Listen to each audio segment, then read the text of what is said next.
We're going to build a wall. Believe me, we're going to build a wall. We have a trade deficit with Mexico. They'll pay for the wall. They'll be very happy about it. By the way, who's going to pay for the wall? Who's going to pay for the wall? Donald Trump's wall idea driving thousands of potential migrants to the U.S. border, just in case Trump is the nominee and wins the presidential election in November. In fact, more than 150,000 migrants have been detained at the border since October, an increase of 24% from last year.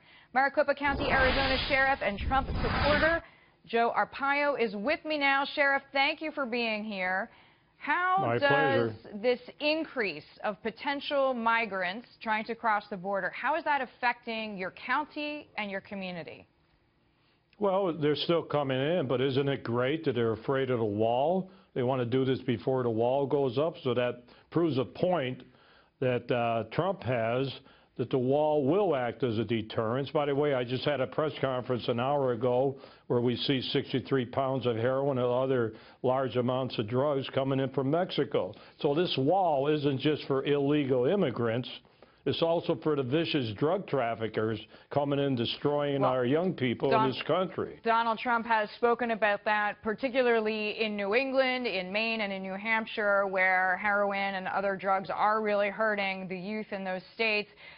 Speaking of youth, of this 150,000 migrants or potential migrants that we're talking about, more than 20,000 are children. What does that mean to the equation when you say, okay, how are we going to handle this? Well, what it means, you send them back to the country they came from. I know that is harsh, but you're not supposed to come into our country and violate the laws. And maybe Mexico should do something about it because they're coming in from Central America through Mexico into our country. So it is a violation of the law. It's something that has to be looked into. Okay.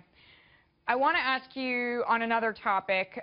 Republican presidential nominee from 2012, Mitt Romney, saying Donald Trump's immigration plan, so we're staying on this theme, will actually hurt America. Here's his comment. He creates scapegoats of Muslims and Mexican immigrants. He calls for the use of torture. He calls for killing the innocent children and family members of terrorists. He cheers assaults on protesters. He applauds the prospect of twisting the Constitution to limit First Amendment freedom of the press. This is the very brand of anger that has led other nations into the abyss. So as somebody who supports Donald Trump, what do you make of these very harsh criticisms against him and his ideas? Well, I was the honorary chairman of Mitt's presidential race the first time. I'm very surprised at what he is saying. I believe that he was a close supporter of Trump 4 years ago, so this is all politics. Well, he sought his endorsement, oddly enough.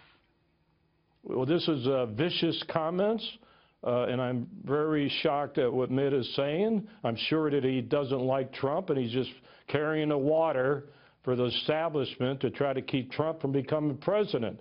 You ought to look at the people. The people make the decision who they elect, not the bureaucrats or the politicians. Well, in fairness and to your point, Donald Trump fired back. Here's his response. My wife called just before. She said, darling, would you please react presidentially? Be presidential. I like presidential, but if somebody hits me, I'm going to hit him back harder. So what do you make of the tone of the way that Donald Trump is running the campaign? To your point, he has a lot of popular support. 7 out of 11 Super Tuesday states prove it. What is he supposed to say? Surrender? I'm sure he's going to use that philosophy and take action when they try to destroy our country, all these terrorists and so on. What do you want, a guy, a nice guy, to just say, okay, you know, don't do it? No. That's the way he is. That's why I like him. He's outspoken, and he's going to fight back and never surrender. Sheriff, but I do want to ask you, I mean, Donald Trump, as any other candidate, or every other one, I should say, certainly has his vulnerabilities. There is this pressure on him to release his tax returns. Here's Mitt Romney's comment about that. Well, plenty of evidence that Mr. Trump is a con man, a fake. Mr. Trump has changed his positions, not just over the years, but over the course of the campaign. We will only really know if he's a real deal or a phony if he releases his tax returns and the tape of his interview with the New York Times. So, Sheriff, does it hurt Donald Trump's credibility if he doesn't release the tax returns?